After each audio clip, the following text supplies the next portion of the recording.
Je suis un homme de 27 ans qui s'appelle Robert. Mon mari, Thomas, qui en a 28, est récemment parti en randonnée dans les bois et n'est pas revenu pendant 2 jours.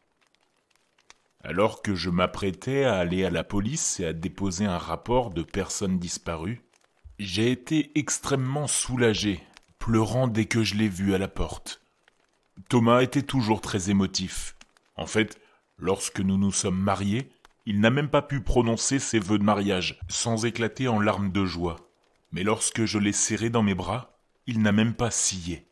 Je ne l'ai pas blâmé. Cependant, être dans les bois pendant 2 jours aurait pu le traumatiser. Quelle erreur j'ai faite. Quelques nuits plus tard, j'ai entendu un bruit étrange, comme un grattement. Je pensais que c'était notre chien qui évitait mon mari depuis quelques jours, qui essayait d'entrer dans notre chambre. Mais quand j'ai ouvert les yeux, j'ai vu Thomas. Il était debout et gratté à la fenêtre. « Thomas, mais qu'est-ce que tu fais ?» j'ai dit en criant. Il s'est tourné vers moi, s'arrêtant instantanément, mais quand j'ai vu ses yeux, j'ai senti mon sang se glacer. Ses yeux, verts autrefois, éblouissants, étaient maintenant des puits noirs et larges, avec des taches blanches, comme des yeux d'araignée.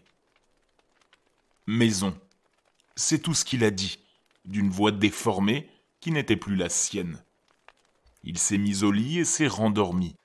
Mais dès qu'il l'a fait, j'ai emballé la plupart de mes vêtements, principalement l'essentiel, et je suis parti avec notre chien. Avant notre départ, il a commencé à grogner à la porte de ma chambre. Lorsque nous sommes partis, et que nous sommes montés dans ma voiture, j'aurais juré l'avoir vu, ou vu cette chose se tenir à la fenêtre, et nous regarder partir. Je suis maintenant chez ma sœur, et j'ai peur d'y retourner. J'espère seulement qu'il nous laissera tranquilles, et ne reviendra pas, et que je pourrai trouver mon vrai mari. J'étais chez ma sœur depuis 3 jours, et après avoir beaucoup parlé, j'ai décidé de sortir et de le chercher. J'ai amené mon chien, Artémis, avec moi pour m'aider à chercher Thomas. Artémis a toujours été très doué pour trouver des choses et pour sentir si quelque chose n'allait pas.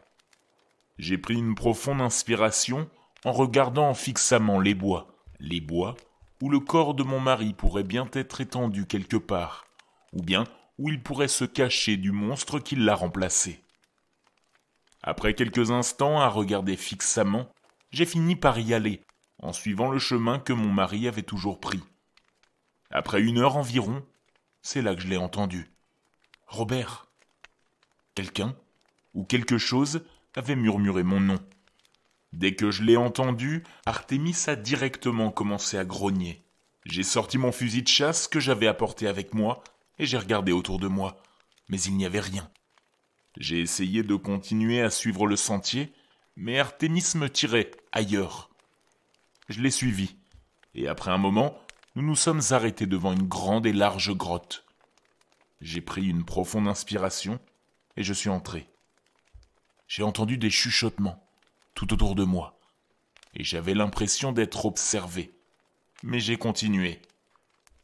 J'ai braqué ma lampe de poche dans la grotte, et, après 35 minutes, elle s'est finalement posée sur mon mari.